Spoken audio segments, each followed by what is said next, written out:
my best. I can teach my kids. And the devil can say, hey, you brought it up. I know that there are many godly parents here this morning that have lots of children. But I'm here to tell you, you have to brought it up. Because God knows where your kids are. He knows right where to go to talk to them.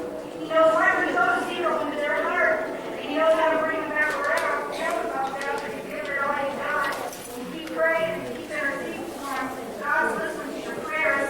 He's promised to be with us and promised to take care of us. I just have a few illustrations. I know it's time for me to pray. I want to hurry here. I'm pulling back into history here of godly mothers who made a tremendous influence on the children's lives. I'm going to make it quick. The first one was a brother named Isaac, who had a son named Augustine. Augustine was rebellious. He was hateful. He wanted his own way. He was immoral. He was everything a mother wouldn't want in a son. But she never gave up on him. She prayed. She wept. She fasted. He decided to run away to Rome. He was highly educated. I want to go to Rome. I want to get over there. This is Carthage. They were leaving. He told his mom, well, the ship's not going to leave till mid-morning. So Mom thought she had plenty of time to sleep close by and get on the ship. She would go with him and try to keep him out of some trouble that he must have missed to her when she got out the ship was gone. He thought he was like the mother. But he wasn't believing in prayers. And years later, God got a hold of Augustine. St. Augustine is a big man of church history. He wasn't from the praying mother. I want to have to be real quick. John Newton, the one who wrote the song Amazing Grace. I want you to sing Amazing Grace this morning. John Newton was a wicked young man. He says the first 7 years of his life, his mother prayed with him and talked with him and interceded for him, cried over the wash tub for John. When he was 7 years old, she died. He went to be death. He went into the slave business. He ran slave ships. He became a slave himself. He was at the bottom. But every time he got into crisis, when he was about to lose his life, the ship was about to sink before he picked up.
I work and I clean and I cook and I say, hit the books, clean your room, there's no time for play.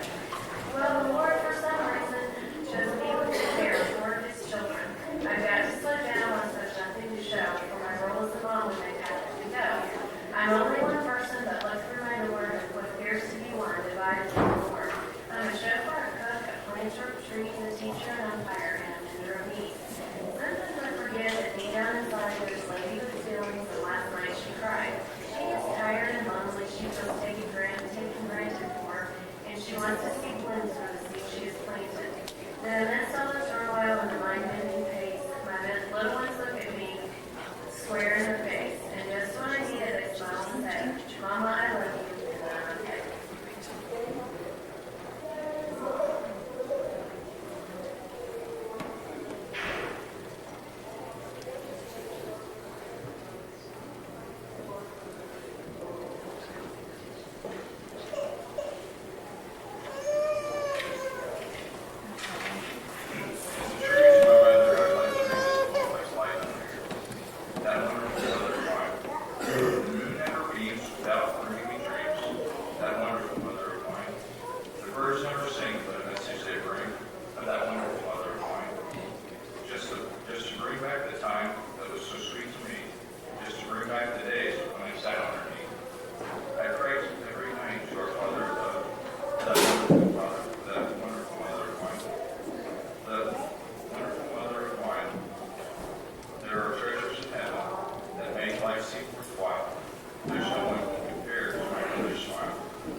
My mom has known me now for about 20 years, and because she's known me this long, sometimes she seems to know what I'm going to do before I even do it.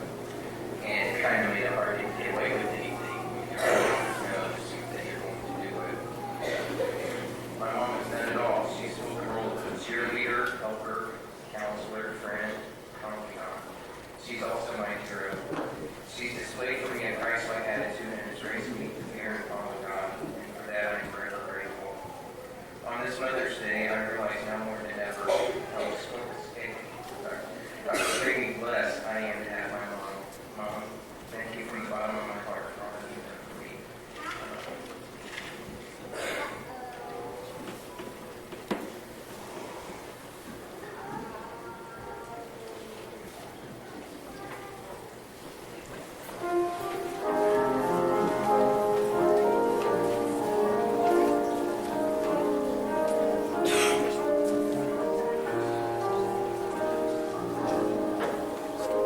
I count it as a privilege, I count it cause for praise, to kiss my children goodnight at the close of every day, for I know too soon they're up and gone, and walking out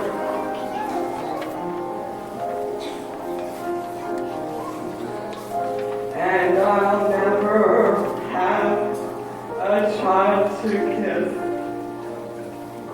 goodnight anymore. It's very strange how times have changed the present to the past. When did they grow so quick?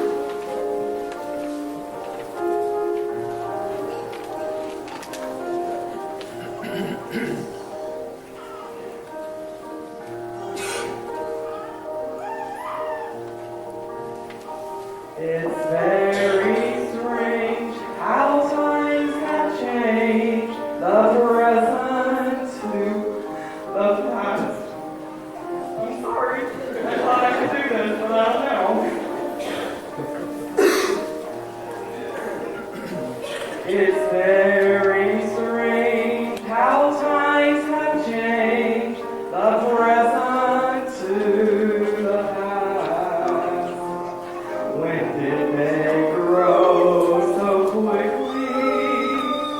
The time has flown so fast. It seems yesterday I helped him with his shirt, or pat my baby on the back, or kiss the way it hurts. Tell a story, read a book, wipe the nose or tie a shoe. They never asked me to rub their back away.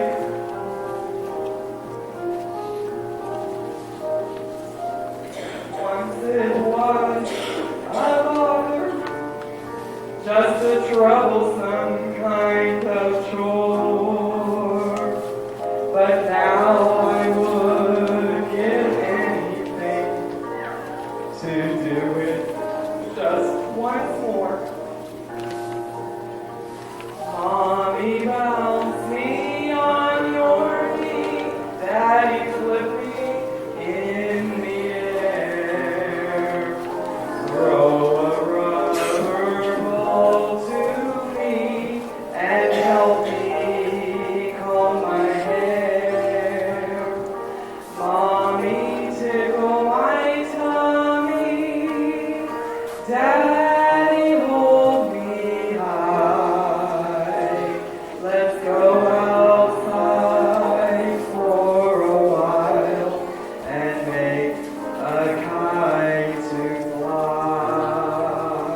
for I know way too soon they're up and gone.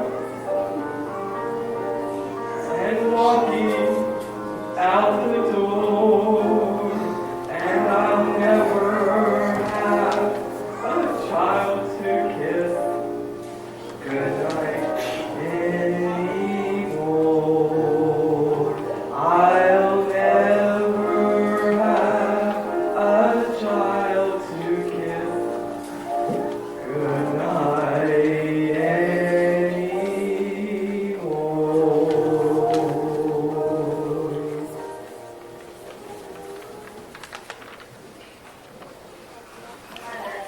Mothers smile when they want to scream. They sing when they want to cry. They cry when they are happy and laugh when they are nervous. They fight for what they believe in. They stand up against injustice. They don't take no for an answer when they believe there's a better solution. They go without new shoes so that their children can have them. They go to the doctor with a frightened friend they love unconditionally. They cry when their children excel and cheer when their friends get awards. They are happy when they hear about a new birth or a new marriage. Their heart breaks when a friend dies. They have sorrow at the loss of a family member. Yet they are strong when they think there is no strength left. They know that a hug and a kiss can heal a broken heart. Mothers come in all sizes, colors, and shapes. They'll drink, walk, run, or email you how much they care about you. The heart of a mother is what makes the world spin. Mothers do more than just give birth. They bring joy and hope. They give compassion and ideals. They give moral support to their family and friends. Mothers have a lot to say and a lot to give. What happens if you get the flower? I gave it to her yesterday. I thought, maybe I should wait and give it to her tomorrow. I should have waited. Just 2 days before Nova asked if I would talk about my mother, Elizabeth and I were doing some work together, and I told her I remember a time when, many years ago before I married him, Reed and I were supposed to say Sunday morning service on Mother's Day, and before I made a statement, I want to talk about the statement I had made. I said, if I could just be half another to my children as Mom was to me, I would feel I had been a success. There's no woman that I have known in my entire life, or that I know today, that I respect more than I do my mother. Just real quick, most of you don't know Mom like I do. Obviously, you haven't known her for very long. You don't know the woman Mom is and has been. Mom was a pastor's wife at 17. She entertained every Sunday, and even during the week, she would entertain people. I never knew a time that she didn't call with my father. There's times that my mom would hold a job because the pastor, the church didn't pay enough for us to survive on, and we didn't demand much. We didn't have a lot of things, but there's times Mom would have to work outside the home. She had made that when Mom and Dad started dating Pastor Isaac, already a pastor, and she said if there was anybody that has to work, I work, because your job is the church. Your first responsibility is to the people. So Mom would hold jobs. Many times she was the job, but she still was the mom. Many nights she was up with distraught people needing counseling, people in the middle of the night calling for help. Mom was there. Mom taught the young adult Sunday school class for years. Well before I was even, I guess maybe just before I was in the young adult class, Mom began teaching that and taught it for years. She was our, we had school at one point in our lives. Mom was the supervisor. She was also principal for several years for our school. Now when Mom was could do things as far as a pastor,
he's praying again. And she said, she reminded me of that. And I had to pray, Mom. Your father was coming, or brought me back to the Lord. I was basically an obedient child. There was a period of probably 2 years of my life that I put my parents through a lot of things. And no doubt it was between her and Dad's praying that brought me back to the Lord. So why is the thing that I was becoming a mom today? But anyway, Mom was a great person. One of the things to just tell you how many things Mom would have to do. Mom had always wanted to be a nurse. When she got married at 17, I was too young to be able to go to college. But Mom was able to go back and get her degree. She liked to go to school, was able to get a high school diploma. Then she went into become an RN. She graduated from her RN schooling, same year I graduated from high school. So Mom was just one that stuck to it. She never pursued her pastoral duties. She never, and during the time that she was doing all her training, and even after she obtained her degree, she never worked on Sunday. She never missed a church service. She never studied schoolwork on Sunday. It was the thing that she determined that she would get. The Lord helped her. She had very, very good grades. The Lord really helped her through it. She's always been wise, even beyond her years. I never saw, never in my life have I seen anything on Christ's life but my mother. She always had a good attitude. Even when I saw her, what word I will use it this way, chastised unfairly by hypocritical people. I saw her come home and cry and cry and cry. She was so hurt. But Mother never, never, never showed a wrong attitude. Never showed a wrong spirit. Always displayed Jesus. She's always been there to help her family, her daughters, my sister and I that live in, her sons-in-laws,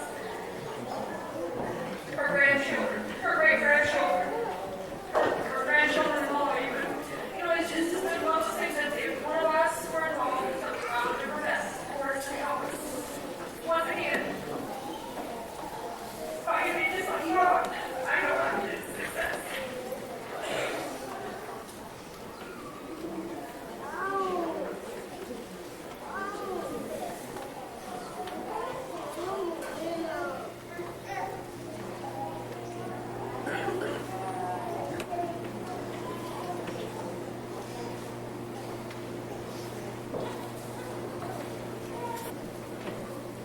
Happy Mother's Day. Why are you crying? A young boy asked his mom. Because I'm a woman, she told her son.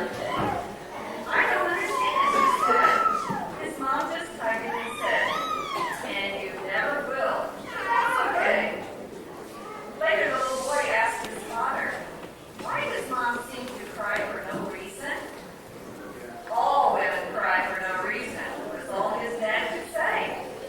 The little boy grew up and became a man, still wondering why women cry. Finally, he put in a call to God and asked, God, why do women cry so easily? God answered, when I made woman, I decided that she had to be special. I made her shoulders strong enough to carry the weight of the world. Made her arms gentle enough to give comfort. I gave her the inner strength to endure childbirth and the rejection that at times will come, even from her own children. I gave her the hardness that allows her to keep going and take care of her family and friends, even when everyone else gives up through sickness and fatigue without complaining. I gave her the sensitivity to love her children under any and all circumstances, even when her child has hurt her badly. She has a very special power to make a child's mood feel better and to quell a teenager's anxieties and fears. I gave her strength to care for her husband, and I fashioned her from his rib to protect his heart. I gave her wisdom to know that a good husband never hurts his wife, but sometimes tests her strength and her resolve to stand beside him unfalteringly. For all of this hard work, I also gave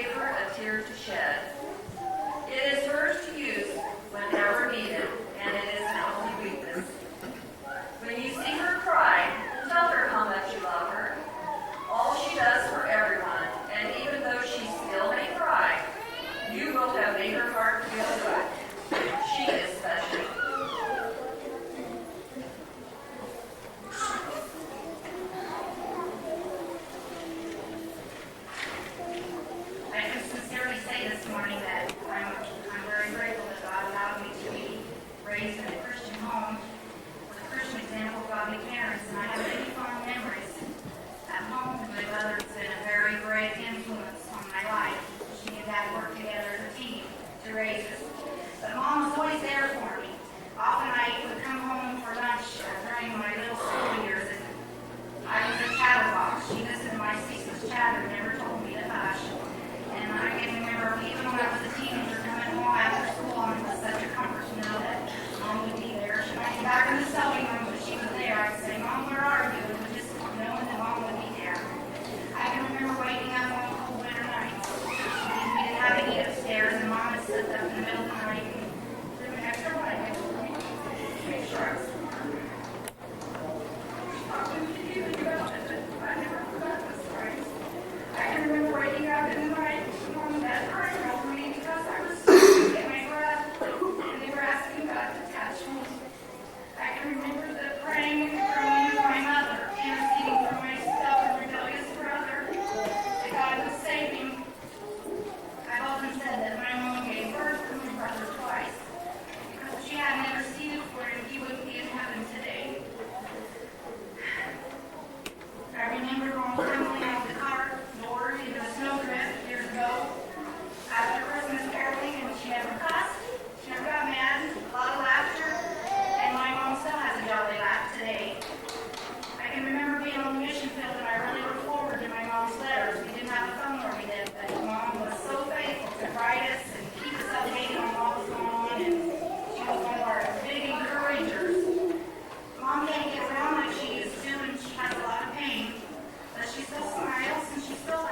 pie maker, great cobbler maker. Take a look, or take a little longer.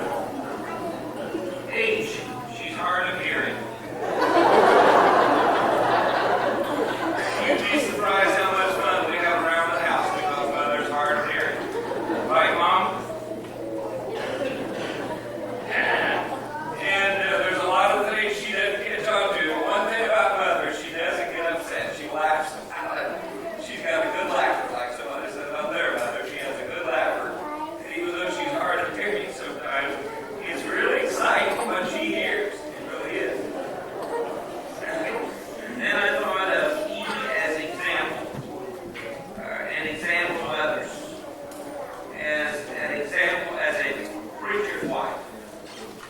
As an old-fashioned mother. An example of those she comes in contact with.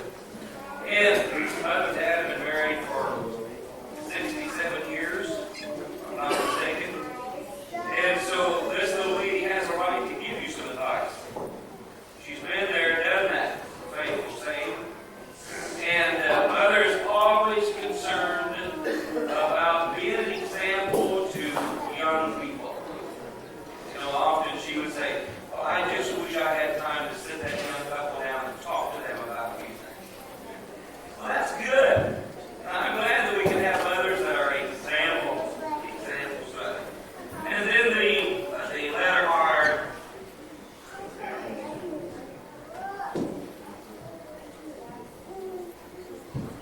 Mother is a righteous woman. Mother is not always right. Mother is righteous.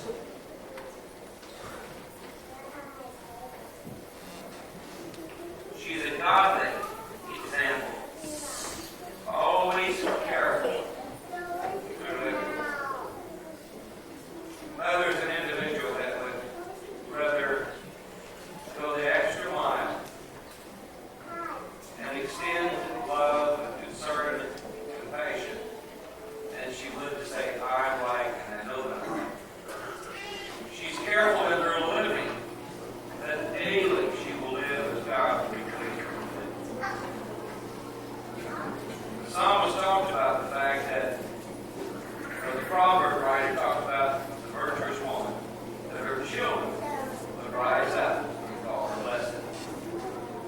Mother does not have a child. What would say the very same words that I'm saying this morning. And the fact that she's a godly example and a righteous mother, many times praying for us as children. I thought Jeremy talked about gray hair. His mother doesn't have near as gray hair as my mother has. She didn't have near as many boys either. And most of those gray hairs are because of us boys. Now, my sister, she never did do anything wrong. She was always right. Mother prayed for her. She's agonizing before God. Not only for us, but for others. I remember when she was younger and she was able to. She carried a tremendous burden for lost souls. I've heard her groan in the church over somebody's wayward son, wayward daughter. And it's a privilege to have a mother who's righteous. And I tell Mother and Dad, I'm not interested in what they're going to leave me. I want them to spend it all. They're doing a good job of it. But I'm glad that every one of us children have a wonderful heritage from a mother that loved God, that was righteous, and was holy, very careful in her holy living, reading of God's Word, and praying. Then I want to say I'm so thankful God has allowed us to keep her as long as we have. Mom, as a representative of your family, the youngest son, the one of all the joy and happiness to your home, we want to say that all your children love you very much.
like the loaves of fishes, there'd be plenty left to share.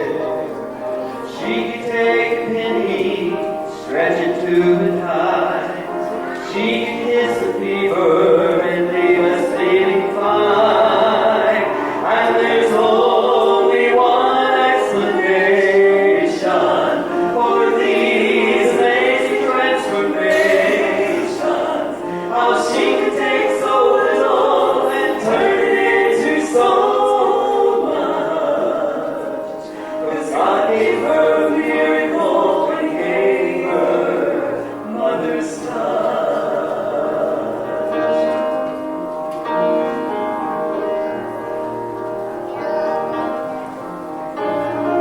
Give her 2 yards of cotton and a little bit of lace. She turned a flower on the wall to the prettiest girl in the place. She could take a young man's heart that was drowning in its tears and bring back the sunshine with just a listening ear. And there's only one explanation for these amazing transformations. How she could take so little and turn it into so much. 'Cause God gave her a miracle when He gave her mother's touch. And of all that can do, nothing can compare to the way she can reach up to heaven and touch others her prayer. There's only one explanation for those amazing transformations. How she could take so little and turn it into so much. 'Cause God gave her a miracle when He gave her mother's touch. God gave her a miracle when He gave her mother's touch.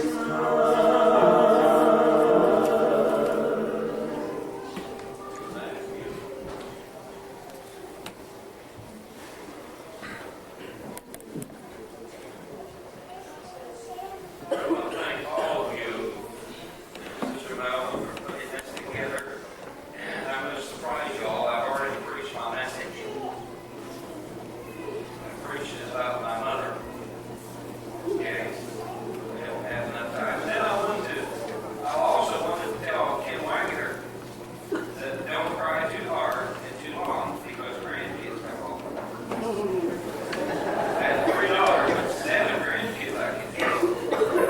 That's all that's you'll raise forever on fire. I was going to talk to us this morning just a minute on the verse of Scripture. I'll give you the 2 verses. One is in Romans. It says, "Render therefore all their dues. Tribute to due, custom to custom, fear to fear, honor to honor." And the second is found in 1 Timothy chapter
Barnes a chance to say something here.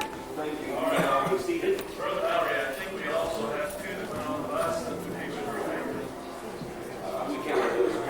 30 here, Barnes, and that wonderful. This is the blue one. Testing, 1, 2, 3. Can you hear me? 1, 2, 3. 1, 2, 3. 1, 2, 3. Well, let's throw this thing away.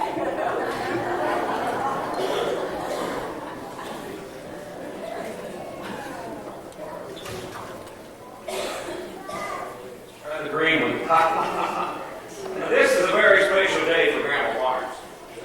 You know that? See, just a few years ago, Sister Barnes had a very bad stroke, and so it has limited her a lot of times from being able to come to church. It's not because she didn't want to be, not because her heart wasn't here. It was because she wasn't physically able to be here. So this is a very important day for Grandma Barnes. And I think we'll let her have a word in this program, too.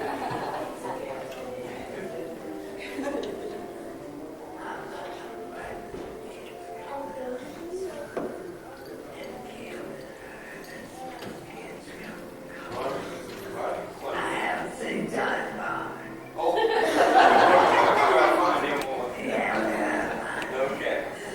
All right. Thank you, Grandma. And Grandma's grandma, everybody right here.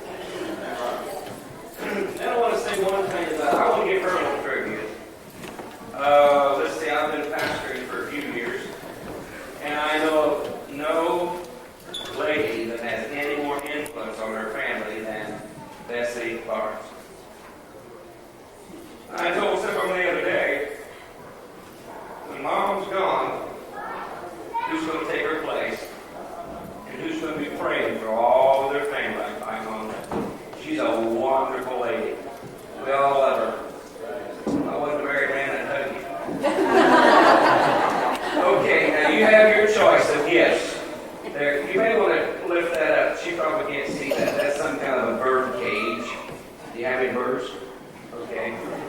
That's flowers, and then over here is a rocking chair with some kind of a, you'll need to lift that up for her. Which one of those gifts would you like? Doesn't matter, yes. Now, Mom, no, you can't do that. It doesn't matter. Which one do you want? Which one would you pick?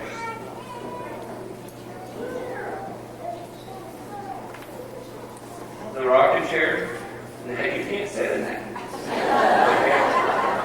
Okay, I need a representative of the family to come up front and get that for me. Who volunteered? John will? Okay, good.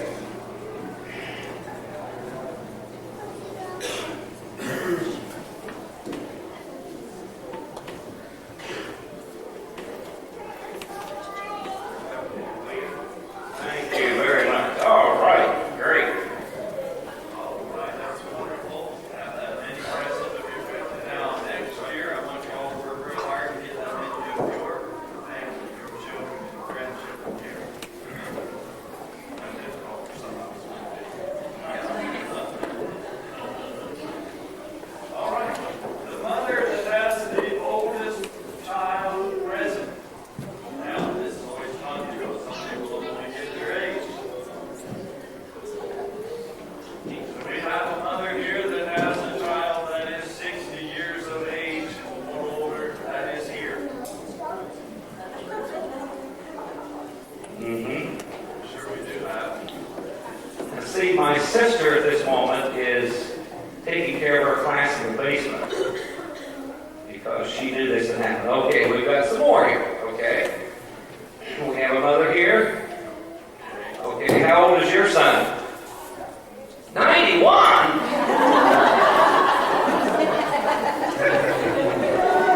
There'll be no more compliments on my bridge, will there?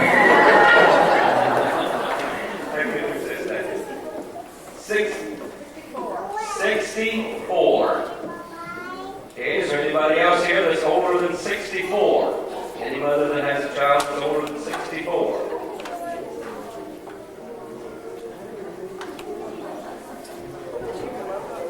Anyone older than 64? Child.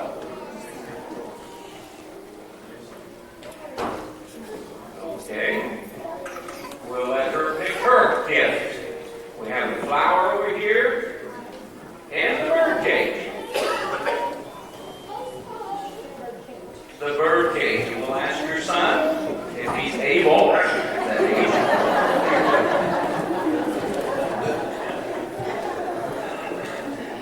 Well, we're out of next week. You were 64.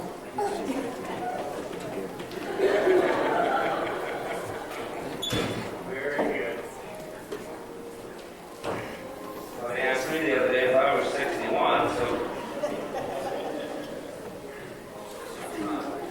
All right, now we have our ministry gift. We are curious. We have three things that we're going to ask for, one at a time. If we can satisfy any one, that'd be fine. And the fourth one, we've decided to go by weight. We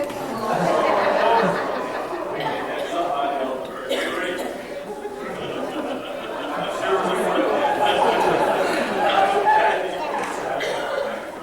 The first one, do we have a mother here that has a thimble in her purse?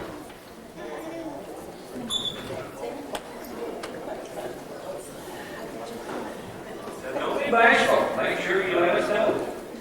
You have one we would like to see.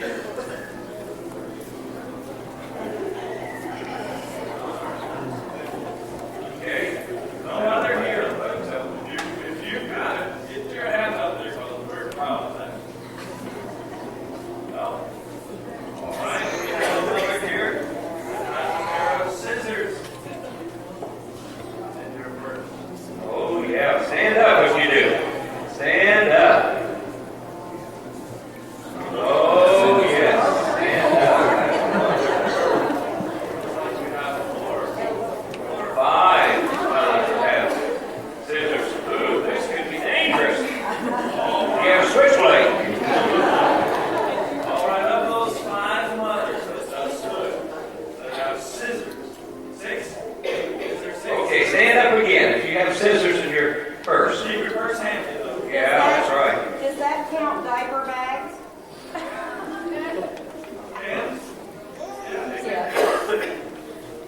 of you that have the scissors, I need to know how many nickels you have in your purse also. Whoops.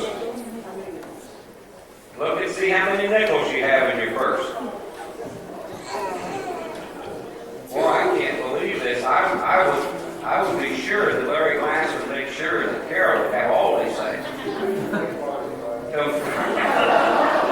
Come from Father's Day. Remember Father's Day last year? I think probably this year he'll probably bring a truckload of stuff. Do you have any nickels, ladies? You don't have a nickel? Do you have a nickel? 1 nickel? How many of you have sisters? She has 2 nickels. Anybody? There's 1 and 3 nickels. There's 3 nickels. 4 nickels. But now wait though. That has to be that you have a pair of scissors also. Okay, it has to be those. Now we're trying to break this tie here. Yeah. Did you have a pair of scissors also? Okay. Okay. Any of you ladies More that than 3. Mother's still counting? She has 4. I can't believe that. You have 3. Carol has 3. She has 5 nickels. See, she hasn't been able to get out the rummage sales this week.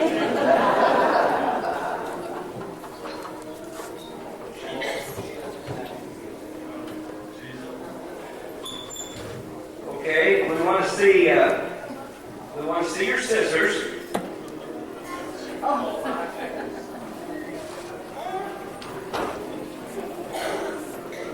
This is a job, she said. Might not be worth it, huh?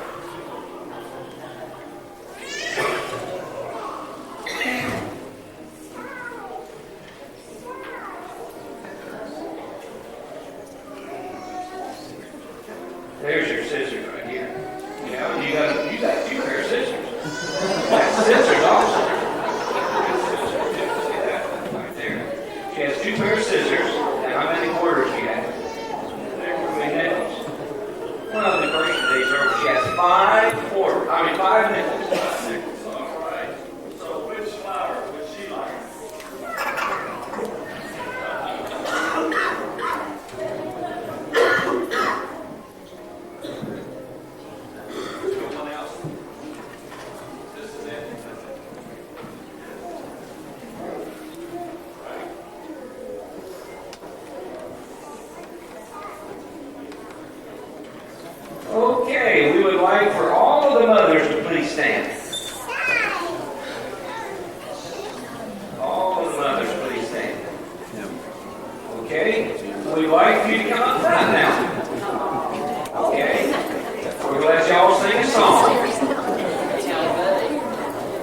Wonderful, wonderful.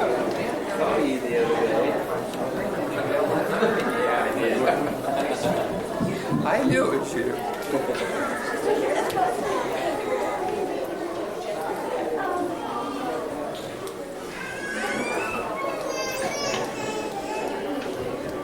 Isn't this wonderful?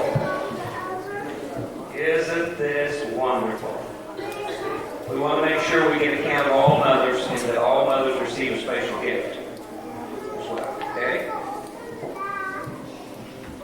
All right? We're going to have a word of prayer, and then you mothers can pick out your, don't do like they do now. They don't want to have blue light specials. Now, we'll style each other. Have here. And all of you will get your chance. Isn't this one?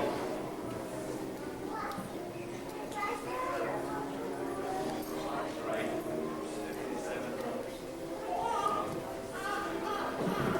57 mothers, the best count that we can get this morning. Wonderful.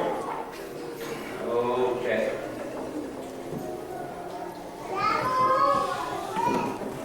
Let's bow our heads for prayer. Father, we thank you for the privilege this morning of honoring our mothers. We realize the responsibility that lies upon their shoulders. As already has been mentioned, it seems as though sometimes the whole world is upon their shoulder. But you have given grace, and you have furnished the power that has been needed, and we ask a special blessing upon them. Those of them that still have children around them, that you would give them wisdom and leadership and direction as they rear those children, and may they do that in the fear and the admonition of the Lord. Again, thank you for each and every mother that's represented today. We ask that you would bless them and use them and keep them, we pray.